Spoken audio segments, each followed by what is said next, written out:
పెళ్ళైనా పండగైనా వేడుక ఏదైనా పట్టుచీరల ప్రత్యేక వేదిక వారాహి సిల్క్స్. చాలా ఆందోళనకర పరిస్థితులు చూస్తున్నాం గురుగారు. ఒకదాని నుంచి తేరుకునే లోపు ఇంకోటి జరిగిపోతుంది. అసలు ఈ సంవత్సరం ఎందుకు ఇంత కష్టతరంగా ఉంది మనందరికీ? ఎక్కడి నుంచి ప్రారంభమైంది? ఈ సంవత్సరం ఉగాది నుంచి, అంటే 29th మార్చ్ 2025 నుంచి శని మార్పు, తర్వాత షడ్గ్రహ కూటమి, అమ్మో, పెహల్గాం వాహన ప్రమాదాలు, ఒక కార్ బాంబ్ బ్లాస్ట్ అనేటువంటి జరిగింది. ఈ వరుస దుర్ఘటనలలో అందరూ అమాయకులు, అంటే వాళ్ళ బాధ్యత కానీ వాళ్ళ ఊహకి అందని విధంగా ప్రాణాలు కోల్పోయిన పరిస్థితులు. వాళ్ళ చుట్టూ ఉండే కుటుంబ సభ్యులు, బంధుమిత్రులు కావచ్చు, ఆ శోకంలో ఉన్న వాళ్ళకి ఎలా అర్థం చేసుకోవాలి? ఒకటి గుర్తుపెట్టుకోండి అమ్మా, కుంభములో రాహు ప్రవేశం జరిగిన దారభ్యత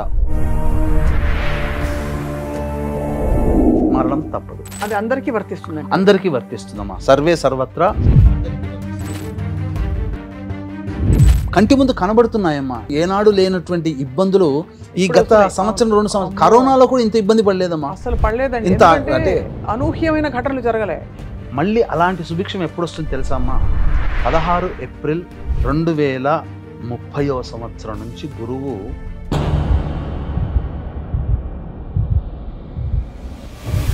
ఈ యొక్క ప్రభావము మాత్రము చాలా పాండమిక్ సిచ్యుయేషన్ ప్రపంచవ్యాప్తంగా ఎదుర్కొంటుంది. అయితే గురుగారు, ఈ ఉపాసనలు చేయడం వల్ల మనం కష్టాల నుంచి బయటపడతామా, లేక మనకి ఆ ధైర్యం, మనోధైర్యం ప్రసాదిస్తారు భగవంతుడు అనుకోవాలా? ఇప్పుడు కలియుగంలో మాయలు మంత్రాలు ఏమి ఉండవమ్మా.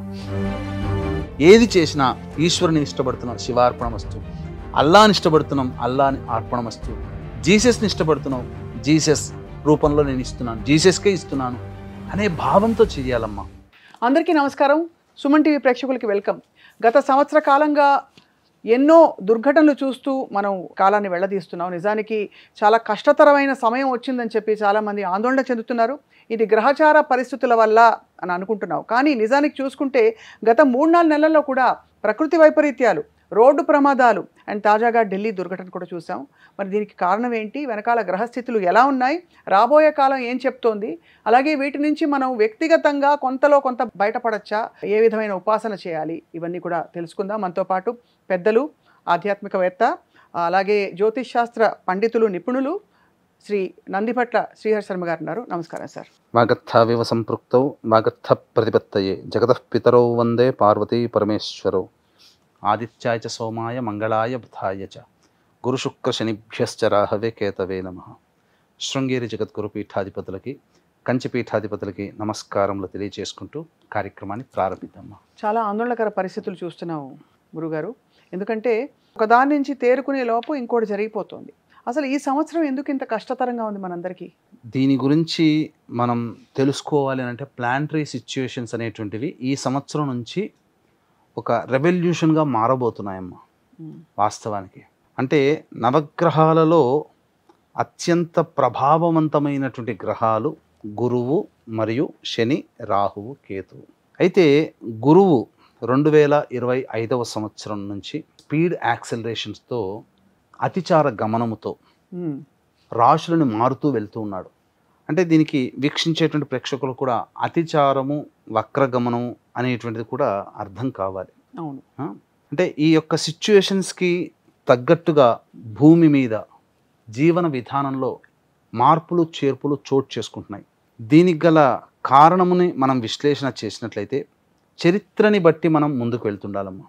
ఎందుకనంటే చాలామంది వీక్షించేటువంటి సుమన్ టీవీ ప్రేక్షకులు కూడా ఇప్పుడు మనం చెప్పుకోబోయేటువంటి అంశం ఏదైతే ఉంటుందో అది జాగ్రత్తగా గమనించాల్సిన అంశము, అర్థం చేసుకోదగినటువంటి అంశము. ఇప్పుడు ఎందుకంటే ఎంతో రీసెర్చ్ చేసి ఇప్పుడు కొన్ని విషయాల్ని మేము ముందుంచబోతున్నాను.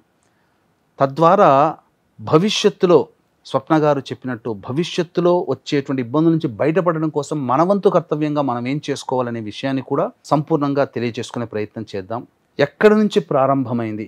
ఈ సంవత్సరం ఉగాది నుంచి, అంటే 29th మార్చ్ 2025 నుంచి శని మార్పు, తర్వాత షడ్గ్రహ కూటమి. అమ్మో, మన భారతదేశంలో లేకపోయినప్పటికీ కూడా ప్రపంచవ్యాప్తంగా అమెరికాలో ఏర్పడినటువంటి ఈ యొక్క సూర్యగ్రహణ ప్రభావం, ఇవన్నీ దాని తర్వాత ఏర్పడినటువంటి ఏప్రిల్లో జరిగింది ఏందమ్మా 24, 26 తారీఖుల్లో పెహల్గాం దాడి జరిగింది కదమ్మా. అవును. ద్వారా జరిగినటువంటి వరుస సంఘటనలు కనుక చూసుకున్నా, ఇప్పుడు రీసెంట్గా గత నెల రోజులుగా మనం చూసుకున్నట్లయితే అనేక వరుస ప్రమాదాలు, ముఖ్యంగా వాహన ప్రమాదాలు.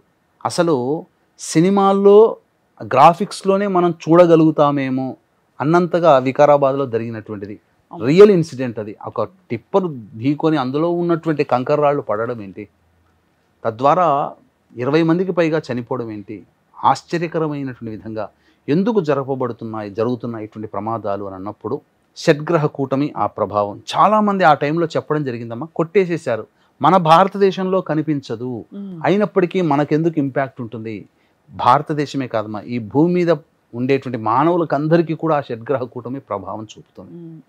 అది మనం ఎదురు చూసాము. పెహల్గాం దాడి అత్యంత అమానవీయమైనటువంటి సంఘటన. తర్వాత ఆపరేషన్ సింధూర్ జరిగింది. ఇప్పుడు వెరీ రీసెంట్గా ఢిల్లీలో ఒక కార్ బాంబ్ బ్లాస్ట్ అనేటువంటిది జరిగింది. అంటే ఇతమిద్ధంగా దానికి సంబంధించినటువంటి పూర్తి వివరాలు తెలియకపోయినా ఆత్మాహుతి దాడి అనేటువంటిది అంటే ఎవరు చేస్తారో ఒక టెర్రరిస్టులు, తీవ్రవాదులు చేసేటువంటిదిగా మనం అభివర్ణించవచ్చు. ఎవరికి వాళ్ళైతే మన వాళ్ళని చంపుకోలేం కదా. విదేశీ మూకల యొక్క ప్రభావము, వాటి యొక్క సాహిత్యానికి బాగా వంట పట్టించుకున్నటువంటి ఇక్కడ మన భారతదేశంలో ఉన్నటువంటి వ్యక్తులే ఆ విధంగా చేసి ఉండవచ్చు. ముఖ్యంగా ఒకటి గుర్తుపెట్టుకోండమ్మా, కుంభములో రాహు ప్రవేశం జరిగిన దారభ్యత, అవాకులు చెవాకులు ఎవరైతే పేరుతారో వాళ్ళకే నష్టం జరుగుతుంది. ఎందుకనంటే సహజ రాశిలో 3rd హౌస్ మిథున రాశి, మేషము, వృషభము, మిథునం. ఆ మిథునంలో వాక్కుకి కారకుడైనటువంటి గురువు ప్రవేశం చేశాడు మే మంత్లో, 18, 14 మే ఆ టైంలో గురువు ప్రవేశం చేసిన తర్వాత ఆ మిథునం నుంచి 9th హౌస్ కుంభమైంది. కాబట్టి వాక్కారకుడైనటువంటి గురువు అక్కడ ఉండి 9th హౌస్ని రిఫ్లెక్ట్ చేస్తున్నప్పుడు ఎవరైతే అతిగా వాగుతారో వాళ్ళకి మరణం తప్పదు. ఇప్పుడు అతిగా ప్రగల్భాలు పలిగినటువంటి పాకిస్తాన్ స్థితి ఏమైంది?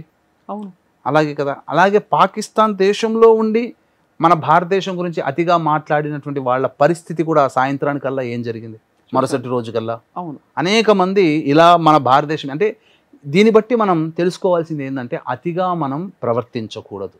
అది ఈ ప్రభావం రాహువు కుంభరాశిలో ఉండగా. కాబట్టి అతి అనేటువంటిది ఎప్పుడు కూడా పనికిరాదు.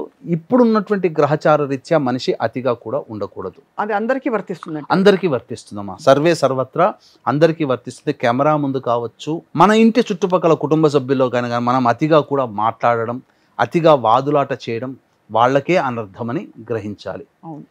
ఇక జరిగినటువంటి వరుస వాహన ప్రమాదాలకి సహజంగా వాహనకారకుడు శుక్రుడు. ఈ శుక్రుడు ఎప్పుడైతే పాపగ్రహాలతో, పాపగ్రహమైనటువంటి కుజుడితో చేరి ఉండడం, రవితో చేరి ఉన్నాడో, ఈ విధంగా అగ్నికి సంబంధమైనటువంటి ప్రమాదాలు వాహనానికి ఎక్కువగా జరుగుతూ వచ్చాయి.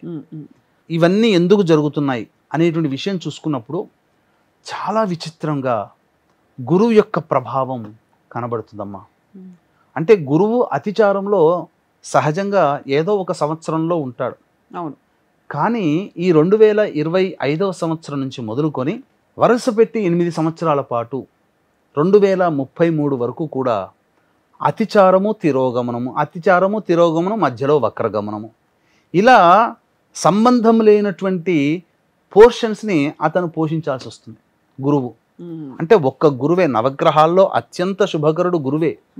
ఈ గురువు అతిచారం ఉండడం వల్ల, వక్రగమనం ఉండడం వల్ల, తిరోగమనం అవ్వడం వల్ల ఏమైపోతుందంటే 3 ప్లేస్లో కూడా అతను ఉండిపోతున్నాం. 3 రకాలుగా యాక్ట్ చేయాల్సి వస్తుంది. అంటే మనం సినిమాలో చెప్పుకుంటాం కదా, ఏమంటారు 3 పాత్రలు పోషించాల్సినటువంటి ఒక సినిమాలో అని చెప్పి. అవును. అలాగా 3 పాత్రలు పోషిస్తున్నాడు గురువు. అంటే మంచికి కారకుడవుతున్నాడు, విధ్వంసానికి కూడా కారకుడవుతున్నాడు గురువే. ఇప్పుడు ఈ గురువు అనేటువంటి అతిచారంని ఎలా అర్థం చేసుకోవాలంటే ఏంటి? అతిచారం అంటే మన ప్రేక్షకులు కూడా తెలవాలమ్మా. అంటే గురువు ఒక రాశిలో 370 రోజుల పాటు ఉంటాడు. ఓకే. అంటే అత్యంత సుదీర్ఘముగా ఎక్కువ రోజులు ఉండే గ్రహాలలో శని 2.5 సంవత్సరాలు ఒక రాశిలో ఉంటాడు. గురువు 370 రోజులు. అలాగే 1.5 year రాహుకేతులు ఉంటారు. ఈ 4 గ్రహాల యొక్క స్థితిగతులను బట్టే రాశి ఫలాలు అనేటువంటివి, సంవత్సర రాశి ఫలాలు, పంచాంగ ఫలితాలు, ఈ రాశి వారికి ఈ సంవత్సరం ఇలా ఉంటుంది, విశ్వావసు సంవత్సరంలో ఇలా నిర్ణయించడం జరుగుతుంది. కానీ అంతు చిక్కని విధంగా, అంటే ఎలా అంటే ఇప్పుడు మీరు ఇంటికి చేరుకోవాలమ్మా, ఇక్కడ నుంచి ఆఫీస్ నుంచి బయలుదేరి ఇంటికి చేరుకోవడానికి 45 minutes పడుతుంది అని ఎస్టిమేటెడ్ టైం. కానీ మీరు 20 minutesలో చేరుకున్నారనుకోండి, మిగిలిన 25 minutes ఏదో ఒక పని చేసుకుంటారు కదా. అవును. అలాగే గురువు ఏంటనంటే 370 రోజుల పాటు ఉండాల్సిన, ఒక రాశిలో ఉండాల్సిన గురువు 150 రోజులనే చుట్టుకొని మళ్ళీ ఇంకొక రాశికి వెళ్ళిపోతున్నాడు. అంటే అక్కడ రోల్ పోషిస్తున్నాడు మళ్ళీ. దీనివల్ల ఏమైపోతుందంటే గ్రహాలన్నీ కూడా ఒక రకంగా చెప్పాలనంటే డిస్టర్బ్ అవుతున్నాయి. అన్రెస్ట్ ఒక రకంగా. అంటే గురువు శుభకరుడమ్మా. మారినప్పుడు ఏంటనంటే గ్రహాలన్నీ అత్యంత శుభకరుడు గురువు. అందుకనే చాలామంది గురువు ఎప్పుడు మారుతున్నాడు, గురుబలం ఎప్పుడు పెరుగుతుంది అంటే, గురువు మారిన తర్వాత కొన్ని రాశుల వాళ్ళకి మార్పు ఉంటుంది, కొన్ని రాశుల వారికి చెడు ఉంటుంది, కొన్ని రాశులకు మంచి ఉంటుంది. ఒకే సంవత్సరంలో 2-3 సార్లు మారుతుండడం కారణం చేత ఎవరికి కూడా మంచి జరగదమ్మా, ఎవరికి చెడు జరగదు. అంటే మారిన తర్వాత వచ్చే ఇంపాక్ట్ గురు ప్రభావం వల్ల చాలామంది, కొంతమంది డిస్టర్బ్ అవుతారు, కొంతమంది లాభపడతారు. ఇలా అతిచారంతో ఉండడం వల్ల ఏమైపోతుంది, అతిచార ప్రభావం వల్ల జరిగేటువంటి నష్టాలు ఏంటి అనంటే, ముఖ్యంగా ఒక వ్యక్తిని సంతృప్తి పరచడం కోసం తీసుకునే డెసిషన్స్ వల్ల ప్రపంచవ్యాప్తముగా కొన్ని అన్రెస్ట్ అనేటువంటి, కొంత అన్రెస్ట్ అనేది ఉండిపోతుంది. ఉదాహరణకి అమెరికా అధ్యక్షుడిని సంతృప్తి పరిచే దిశగా ఏమన్నా జరిగితే ఎలా అయితే అన్రెస్ట్ ఉద్యోగాల పరంగా ఉండొచ్చు, అలా ఎగ్జాంపుల్ గా చెప్పాలి. దీనికే చెప్పాలంటే మహాభారత యుద్ధ కాలాన్ని తీసుకున్నాం. అంటే మొట్టమొదటికి మహాభారత యుద్ధ కాలంలో కూడా ముందు జరగడానికంటే ముందు ఒకే నెలలో 2 గ్రహణాలు అనేటువంటి రావడం, పైగా గురువు అతిచారంలో ఉన్నాడు అని చెప్పి మనకు భారతంలో ద్వారా ఆనాటి ప్లానెటరీ పొజిషన్స్ ద్వారా తెలుస్తుంది. అంటే గురువు అతిచారం ఉన్నప్పుడు ఈ యొక్క సంబంధించినటువంటి దుర్యోధుడిని సంతృప్తి పరచడం కోసం తీసుకున్న డెసిషన్స్ వల్ల పెద్ద నరమేధం జరిగింది. అవును. గురువు అతిచారంలో ఉండడం వల్ల మంచి జరిగింది, చెడు కూడా జరిగింది. మంచి ఏంటి, రైట్ బ్రదర్స్ విమానాన్ని కనుక్కున్నారు. ఈ రోజున సుఖవంతమైన ప్రయాణం కదమ్మా. అవును. ఒకప్పుడు అమెరికాకు వెళ్ళాలి, రష్యా వెళ్ళాలి, ఇంకెక్కడికైనా వెళ్ళాలి అని అంటే బై రోడ్ ఆర్ నేవీ, అంతకుమించి లేదు. కానీ గంటల్లో, రోజుల్లో వెళ్ళిపోగలుగుతున్నాం. అంటే మానవులకి అత్యంత సౌకర్యవంతమైనటువంటి వాహన సదుపాయము ఈ గురు అతిచారం వల్లనే కలిగాయి. ఈ గురు అతిచారం వల్లనే అనేక డిస్కవరీలు జరిగాయి. అంటే అలెగ్జాండర్ ఫ్లెమింగ్ పెన్సిలిన్ ఇంజెక్షన్ కనుక్కున్నాడు అతిచారం వల్ల. ప్లేగు వ్యాధితో లక్షల మంది చనిపోతుండేవారు ప్రపంచవ్యాప్తంగా, కేవలం ఒక్క దేశమే కాదు, ప్రపంచవ్యాప్తంగా లక్షల మంది చనిపోతూ ఉంటే దాన్ని నిర్మూలించడం కోసం పెన్సిలిన్ అనేటువంటిది కనుగొనడం జరిగింది. తద్వారా ఆ మశూచి అనే వ్యాధే లేకుండా పోయింది. ఇంకొకటి బెస్ట్ ఎగ్జాంపుల్ చెప్పమంటారమ్మా మంచి జరిగినటువంటిది, అంటే మంచి కాదు చెడు అనే చెప్పవచ్చు. కరోనా టైంలో కూడా గురువు అతిచారంలో ఉన్నాడు. ఓహో. ప్రపంచవ్యాప్తంగా మంచి ఏంటి, ఎలా ఉండాలి, ఆరోగ్యం పట్ల ఎక్కువ శ్రద్ధ పెరిగింది, లక్షల మంది పోయారు. అంటే కీడులో కూడా మంచి చూసుకోగలగడం అంటే ఇదే. అది ఇంకా చెడు అనేటువంటిది కనుక చూసుకుంటే, ఈ సంబంధించినటువంటి ఇందిరాగాంధీ తీసుకున్నటువంటి ద వర్స్ట్ డెసిషన్ ఎమర్జెన్సీ, ఆ మధ్య కాలంలో కూడా అసలు గురువు 1976లో నేను చూసినప్పుడు మేషరాశిలో ఉంటాడు జనవరిలో, వృషభ రాశిలోకి వచ్చేసేసాడు జూన్ జూలై కల్లా. అంటే ఒకే సంవత్సరంలో 2 రాశులు మారిపోయాడు. అతిచారం వల్ల మిథున రాశిలో కూడా వెళ్ళాడు, అదే 1976లో. అంటే ఏమవుతుంది అంటే, ఉన్న ఒక రాశిలో ఎక్కువ కాలం ఉండాల్సింది స్పీడ్ యాక్సలరేషన్ జరిగింది. అవును. ఇదే అతిచార ప్రభావం అనేటువంటిది ఉన్నప్పుడు మనిషికి, అంటే వరల్డ్ వార్ అని ఉంది కదమ్మా, మీకు నేను రీసెర్చ్ చేసిన దాంట్లో first world war 28th July 1914 నుంచి 11th November 18 వరకు ఫస్ట్ వరల్డ్ వార్ జరిగింది. ఈ ఫస్ట్ వరల్డ్ వార్లో మధ్యలో గురువు అతిచారముతో 1916వ సంవత్సరంలో సింహరాశిలో ఉండగా ఎక్కువ నష్టం జరిగింది. అంటే ఈ వరల్డ్ వార్ మధ్యలో గురువు అతిచారం ఉన్నాడు. ఓకే, గమనించండి, వరల్డ్ వార్ జరుగుతున్న మధ్యలో గురువు అతిచారంతో ఉండడం వల్ల అది కూడా అగ్ని సంబంధమైనటువంటి రాశులు ఉన్నాయి. మేషరాశి ఒకటి, సింహరాశి ఒకటి, ధనుస్సు రాశి ఒకటి. ఫస్ట్ వరల్డ్ వార్ సింహరాశి అగ్ని సంబంధం కాబట్టి యుద్ధం జరగాలి. యుద్ధం జరిగేటువంటి మధ్యలో 1916 the biggest pandemic situation in the world. అంటే లక్షల మంది ఆ 1916లోనే చనిపోయారు. తర్వాత సెకండ్ వరల్డ్ వార్ టైంలో కూడా 1 సెప్టెంబర్ 1939 నుంచి 2 సెప్టెంబర్ 1945 వరకు జరిగింది, 6 years పాటు. ఈ గురు అతిచారము మధ్యలో 1941 మళ్ళీ అగ్ని సంబంధమైన రాశి మేషరాశిలో ఉండగా జరిగింది. అందులో ఏంటంటే operation Barbarossa, united Soviet state of Russia అనేది ఎంటర్ అయింది. అలాగే పర్ల్ హార్బర్ అనేటువంటిది యుఎస్ ఎంటర్ అయింది అప్పుడు ఆ టైంలో. అంటే 1941లో ఎక్కువ నరమేధం, సెకండ్ వరల్డ్ వార్లో చనిపోయారు. ఇది జరిగినటువంటి అనేక సిచ్యుయేషన్స్లో, అంటే గత చరిత్రను కనుక మనం చూసుకుంటే ఇలా జరగబోతుంది. గురువు అతిచారంలో ఉండడం, అది కూడా అగ్ని సంబంధిత రాశుల్లో ఉన్నప్పుడు ఎక్కువగా ఉంటుంది, వైపరీత్యాలు జరుగుతాయి. ఇప్పుడు మీరు ఇంతకుముందు మీరు ఒక మాట అన్నట్టుగా ట్రంప్ ఇప్పుడు గురు అతిచారంలో రాబోతున్నటువంటి కారణం చేతనే కదా మొదటి నుంచి ఒక 2-3 నెలల నుంచే కదా ఈ ట్రంప్ మన భారతదేశ విద్యార్థుల మీద, అక్కడ ఉన్నటువంటి సిటిజన్స్ మీద ఇవన్నీ వింటున్నాం. అంటే ఎక్కువగా ఆబ్లిగేషన్స్, కండిషన్స్ పెట్టడము, ఆ అమెరికాని సాటిస్ఫై చేయడం కోసం వేరే దేశాలు యుద్ధాలు చేసుకోవాల్సిన పరిస్థితి వస్తుంది. ఇప్పుడు ఉక్రెయిన్ రష్యాలో ఇద్దరికి పెద్ద ఇబ్బంది ఏమీ లేదు, మధ్యవర్తిత్వం ఉండడం వల్ల ఎక్కువగా జరుగుతున్నాయి. అంటే అమెరికా గనక సహకారం చేయకపోతే ఉక్రెయిన్ అంత యుద్ధం చేసేది కాదు. అంటే ఇక్కడ ఒక దేశము సంతృప్తి పరచడం కోసం జరుగుతున్నాయి. ఇజ్రాయెల్ కూడా అంతే. ఇజ్రాయెల్ హమాస్ దాడి, దాన్నే మనం తక్కువగా అంచనా వేయలేం. అది కూడా ఒక వ్యక్తి ఇప్పటికీ జరుగుతూనే ఉన్నాయి. ఇప్పుడు ఈ అతిచారంలో ఉండడం వల్ల ఇంకెక్కువగా జరుగుతాయి. ఇంకా రాబో రోజుల్లో కూడా ఇంకెక్కువగా జరుగుతాయి.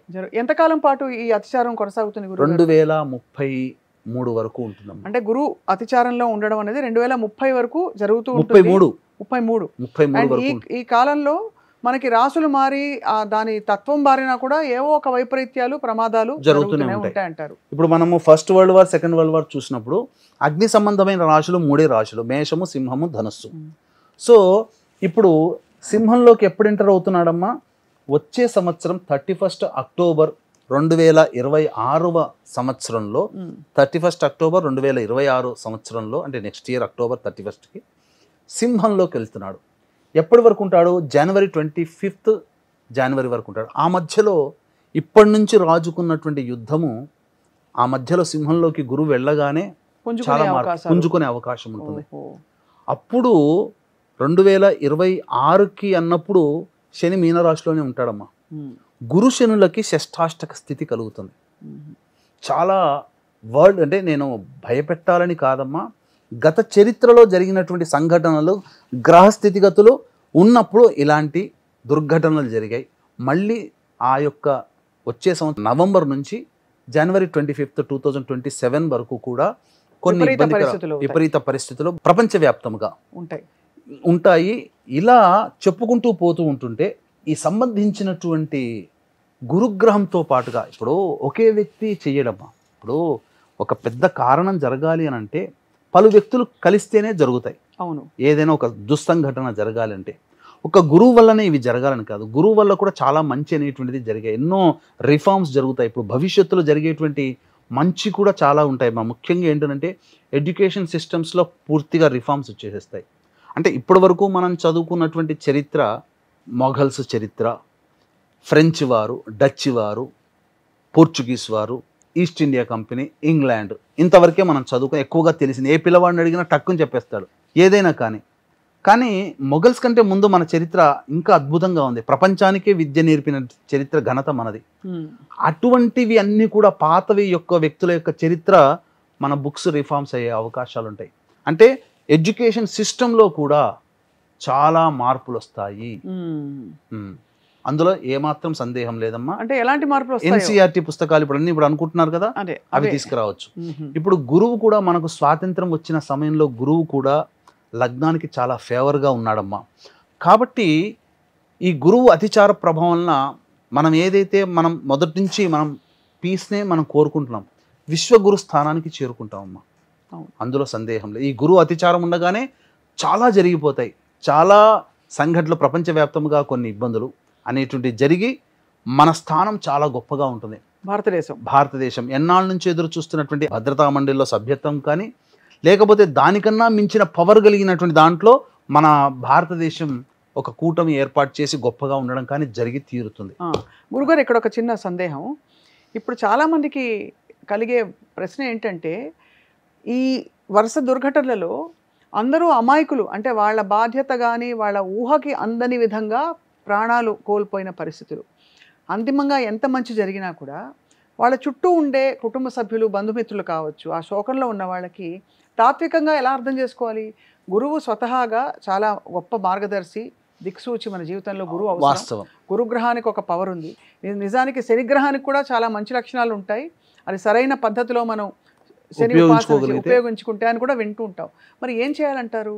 ఈ గురువు అనేటువంటి అతిచార ప్రభావం వల్ల 8 సంవత్సరాలు, ఇది 1 సంవత్సరం కాదు, 2 సంవత్సరాలు కాదమ్మా, వరుసబెట్టి సంవత్సరాల్లో ముందుకి వెనక్కి మళ్ళీ వక్రీగమనం, రిట్రోగేషన్ అనేటువంటిది ఉండడం వల్ల విపరీతమైనటువంటి ఇబ్బందులు ఉంటాయి. కాబట్టి గురువు అనేటువంటి సంబంధించి అలాగే శని ప్రభావం కూడా.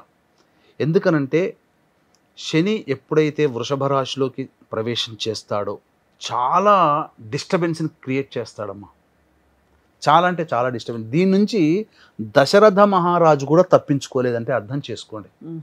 అంటే వశిష్ఠుల వారిని సంప్రదించినప్పుడు, ఇది మనకు రామాయణంలో ఖచ్చితంగా ఉంటుందమ్మా, దశరథ మహారాజు వారికి సంబంధించి ఒక ఘోరమైనటువంటి కలి దుర్భిక్షాన్ని ఆ దశరథ మహారాజు యొక్క రాజ్యం ఫేస్ చేసింది.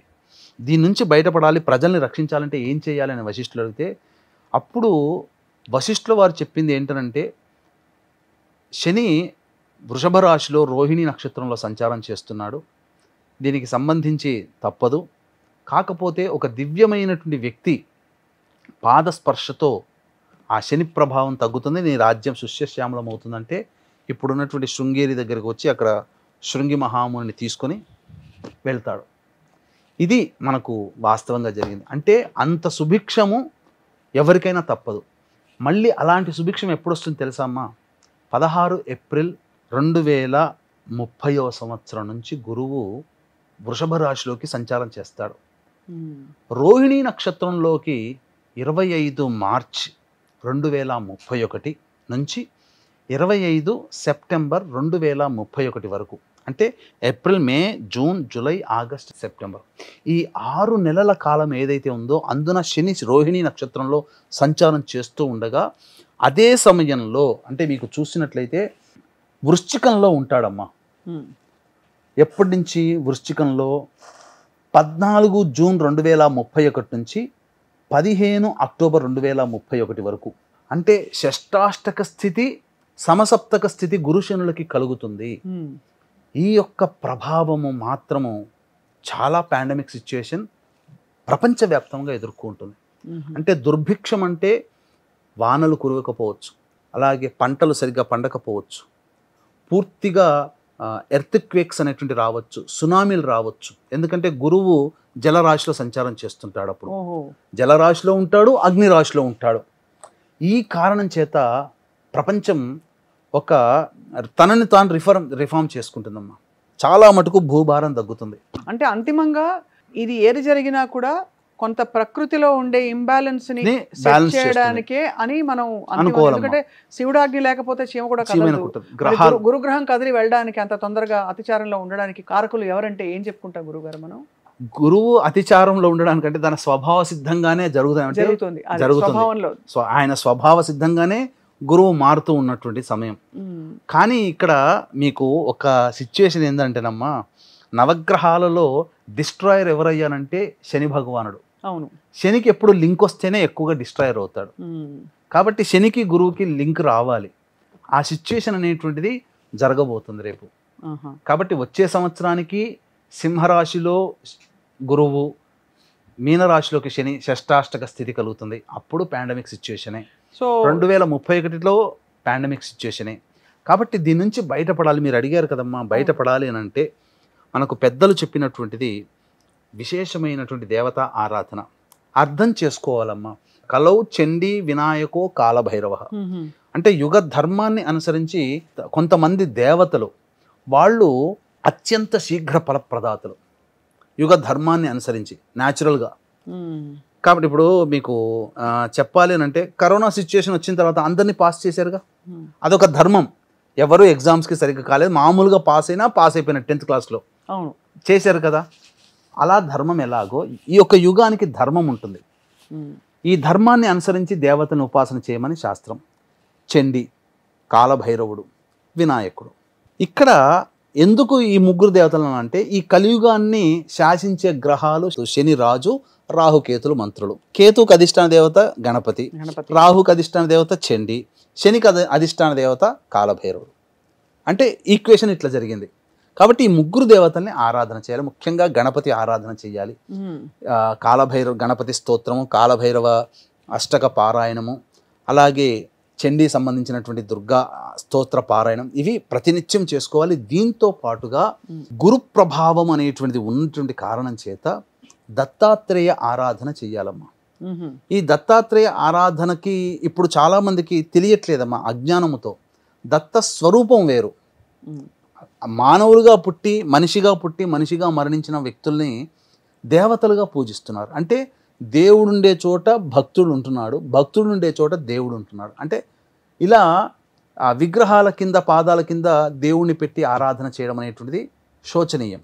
కాబట్టి అసలు సిసలైనటువంటి దత్తాత్రేయుడు ఉండగా ఒక్కటే వీక్షించేటువంటి ప్రేక్షకులు కూడా మన తాతయ్యలు, ముత్తాతలు, అమ్మమ్మలు, నానమ్మలు, మన తల్లిదండ్రులు బ్రతికుండగా వాళ్ళు ఏ దేవతల్ని పూజించారో కొత్తగా వచ్చినటువంటి వాళ్ళని పట్టుకోవాల్సిన అవసరం లేదు. అసలు సిసలైనటువంటి దత్తాత్రేయుడు ఉన్నాడమ్మా. ఆయన్ని పట్టుకుని ఆయన్ని ఆచరిస్తే త్రిమూర్తి స్వరూపం, ముగ్గురు దేవతల్ని ఆచరించినట్టు. బ్రహ్మను ఎలాగో పూజించలేము, కానీ ఈ రూపైన దత్తాత్రేయుని పూజిస్తే చాలు. ఆయన కూడా దత్త స్వరూపమే అని చెప్పేసేసని బాబాల ఆశ్రమాలకి, బాబాలకి పాద పూజలు అంటే మానవుణ్ణి పూజించడం అనేది గౌరవించాలి. అదే అర్థమైంది గురుగారు. అవధూతగా ఇప్పుడు ఉన్నారు, మాణిక్ ప్రభు ఉన్నారు, అక్కల్కోట మహారాజు ఉన్నారు, శృంగేరి పీఠాధిపతులు, వాళ్ళు అవధూతలే. లేకపోతే అంత పీఠానికి ఎలా అధిపతులు అవుతారు? మనం గొప్పగా చెప్పుకునేటువంటి కంచి పీఠాధిపతి చంద్రశేఖర స్వామి నడిచే దేవుడు. ఆయనకి ఏమన్నా గుళ్ళు కట్టారా? ఆయన ఏమన్నా తక్కువ మహిమలు చూపించాడా? ఆపన్న సమయంలో మరణించే వాళ్ళని కూడా లాగెళ్ళాడు.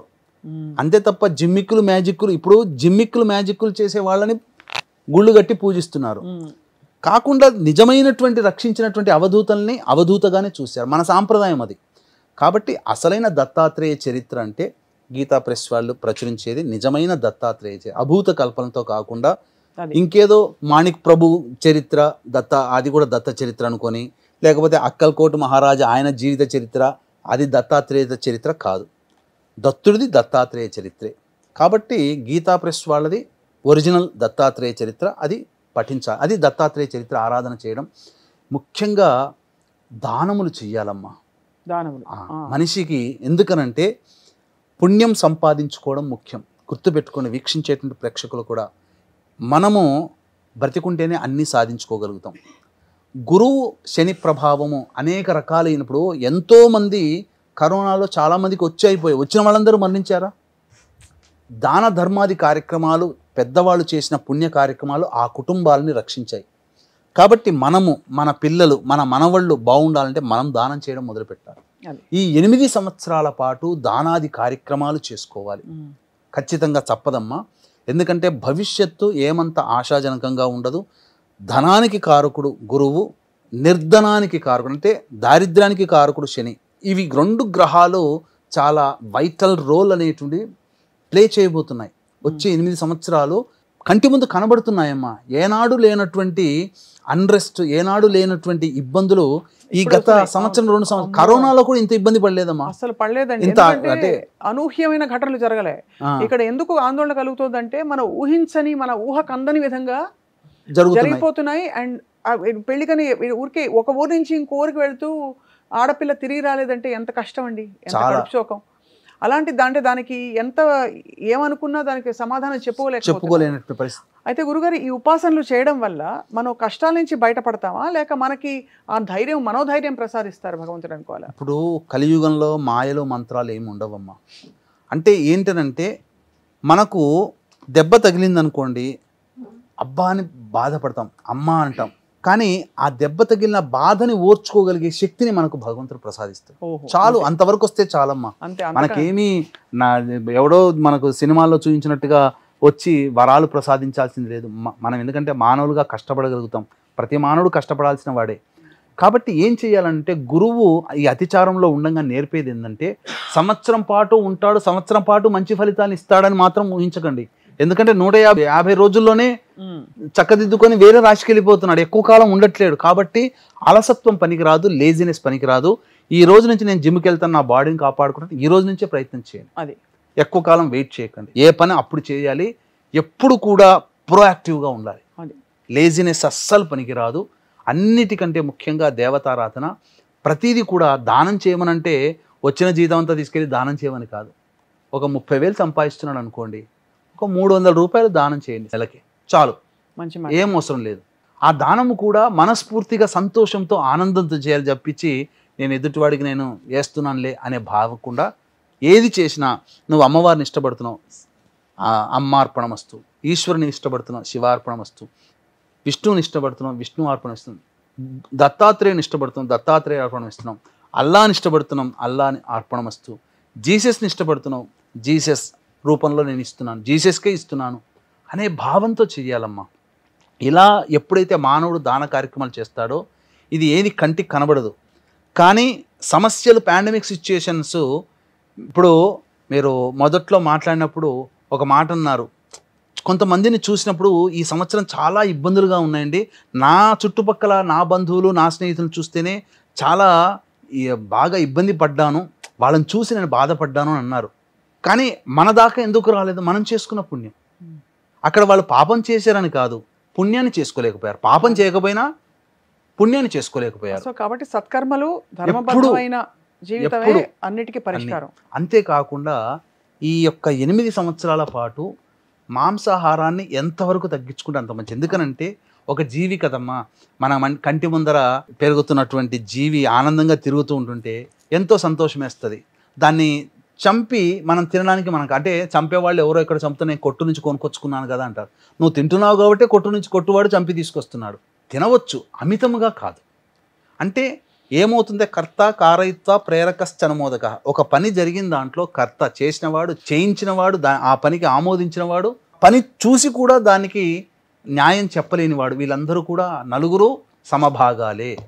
కాబట్టి ఒక జీవిని మనం ఉసురు తీసుకోకూడదు. సాధ్యమైనంత వరకు మనం ఆ మార్గంలో ప్రయాణం చేయాలి. ప్రతి జీవికి జీవించే హక్కు ఉందమ్మా. మనమే ఆ జీవిని చంపి మనం తీసుకుంటాం, ఒక హక్కుని మనం కాలరాస్తున్నాం. ఇది మనం తెలుసుకోవాల్సినటువంటిది. సో దాన ధర్మాలు, అలాగే మీరు చెప్పినట్టు ఉపాసనలతో పాటు సత్ప్రవర్తనతో ధర్మబద్ధంగా మాంసాహారం తగ్గించి అన్ని జీవరాశులని స్వేచ్ఛగా దయతో ఉండాలమ్మా. అంటే ఈ 8 సంవత్సరాలు మానవుడు దయతో జీవించాలి. ఒక్క మాట చెప్పాలంటే దయతోనే ఉండాలి, ఎవరిని బాధ పెట్టకూడదు. ఎందుకంటే గురువు చాలా ప్రభావవంతమైంది. శని 2027వ సంవత్సరం నుంచి నీచ రాశిలోకి వెళ్ళిపోతున్నాడు. శని బలం తగ్గుతుంది కాబట్టి చాలా ఇన్నోవేషన్స్ వస్తాయి. క్యాన్సర్కి నిరోధించే మందులు, అంటే క్యాన్సర్ వచ్చిందంటే మరణమే అనుకుంటారు, దాన్ని కూడా జయించగలిగే మందులు వస్తాయి. అంటే మందులకి నయం కాని రోగాలతో బాధపడుతున్నటువంటి వాళ్ళకి కూడా శుభ సూచకాలు కలుగుతాయి. ఇంకా గొప్పగా చెప్పాలి అని అంటే షుగర్, మధుమేహంతో, డయాబెటీస్తో బాధపడుతున్న వాళ్ళకి కూడా ఉపశమనం లభించే విధంగా అన్నీ చాలా వస్తాయమ్మా. అందుకనే అన్ని శుభాలు కూడా ఉంటాయి. కానీ శని ప్రభావము, మిగతా రాహుకేతులు, కుజగ్రహ ప్రభావము తోడైనప్పుడు ఇలాంటి సంఘటనలు వచ్చే సంవత్సరం 2026 అక్టోబర్, నవంబర్, డిసెంబర్, జనవరి ఈ 3 నెలలు జాగ్రత్తగా ఉండాలి. లేదా ప్రపంచాన్ని మళ్ళీ కరోనా ఎట్లయితే ఇబ్బంది పెట్టిందో ఆ విధంగా మళ్ళీ ఏదైనా ఒక బయో సంబంధించినటువంటి వైరస్లు ప్రబలే అవకాశం కూడా ఉంటుంది. ఎందుకంటే గురువు వ్యాప్తి చేసేవాడు, ఉన్నదాన్ని వ్యాప్తి చేశాడు. ఇప్పుడు యుద్ధం జరుగుతుంది, ఆ సమయం ఇప్పుడు వరల్డ్ వార్ యాంప్లిఫైయింగ్, ఇప్పుడు world war, second world war, first world war జరుగుతున్న సందర్భంలో గురువు అతిచారంతో ఎక్కువ నెలలు ఉన్నాడు. అందువల్ల ఎక్కువగా యుద్ధము జరిగి నష్టం జరిగింది. అందుకనే దీన్ని దృష్టిలో పెట్టుకునే మా పీఠం ఆధ్వర్యంలో ఈ 8 సంవత్సరాల పాటు ప్రతి నెల సర్వదోష నివారణ పూజలు, హోమాలన్నింటినీ చేయించడం జరుగుతుంది. అందులో దత్తాత్రేయ హోమము, రుద్ర హోమము, కాలభైరవ హోమము, గణపతి హోమము, లక్ష్మీ మూలమంత్ర సంపుటిత లక్ష్మీ సూక్త హోమము మరియు సుదర్శన హోమం లాంటి విశేషమైనటువంటి హోమాది కార్యక్రమాలు ప్రతి నెల కుటుంబ సభ్యుల గోతనామాదులతో చేయించడం జరుగుతుంది. దానివల్ల ఏంటనంటే మనము ఒక రక్షణని కవచం మాత్రం అందివ్వగలుగుతాం, దేవతా అనుగ్రహాన్ని ఇవ్వగలుగుతాం. చాలా గొప్ప విషయాలు చెప్పారు గురువుగారు. ఒక విషయం అర్థమైపోయింది ఏంటంటే, చెడు జరుగుతోందని మనం అనుక్షణం చూస్తున్నాం, బాధపడుతున్నాం, బెంగ పెట్టుకుంటున్నాం. మరోవైపు మంచి కూడా జరుగుతున్నది. కాబట్టి భగవద్ అనుగ్రహం అన్నది సుఖ దుఃఖాలకి కష్ట నష్టాలకి అతీతమైనది. ప్రకృతి బ్యాలెన్స్ చేసుకోవాల్సిన సమయంలో ఇటువంటివి జరిగినప్పుడు ఆందోళన చెందవద్దు.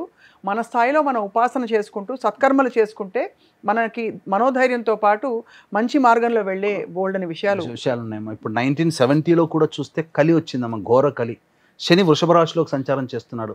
1970 తర్వాత 2000 Y2K ప్రాబ్లం, ప్రపంచం కమ్యూనికేషనే ఆగిపోయింది. మళ్ళీ 2000 తర్వాత 2030లో మళ్ళీ వృషభ రాశిలోకి వస్తున్నాడు కదమ్మా. కాబట్టి జాగ్రత్తగా ఉండాల్సినటువంటి సమయం. ఈ 8 సంవత్సరాల పాటు ఎవరైతే దైవానికి దగ్గరగా ఉంటారో, ఏ దైవమైనా, అన్ని కులాలు అన్ని మతాలు ఒకటే, ఆ దైవానికి ఆ దైవ ప్రార్థనకి ఎప్పుడూ ఉంటే మానవులందరూ కూడా సంతోషంగా ఉంటారు. ఇప్పుడు 8 సంవత్సరాలు మాత్రం అన్రెస్ట్ ఉండక తప్పదు. అశాంతితోనే మనం గడపాల్సినటువంటి పరిస్థితి. సిచ్యుయేషన్కి తగ్గట్టుగా ప్రశాంతత వస్తుంది. ఒక ఎదుటి మనిషికి మనం ఏదైనా సహాయం చేసినప్పుడు ప్రశాంతత పొందుతాం. అశాంతి ఉన్నప్పుడు మనం దయతో ఎదుటి మనిషికి సహాయం చేయడం, దానం, మనకున్న దాంట్లో దానం చేయడం, ఆదుకోవడం, ఇవి నేర్చుకున్న వ్యక్తికి ఎటువంటి గ్రహం కూడా ఏమీ చెయ్యదు. అన్ని శుభాలే చేస్తాయమ్మా. గురుగారు ధన్యవాదాలు. మీ అమూల్యమైన సమయంతో బోల్డని విషయాలు మాకు ఇవాళ చెప్పినందుకు. సర్వం శ్రీ ఉమామహేశ్వర పరబ్రహ్మార్పణమస్తు.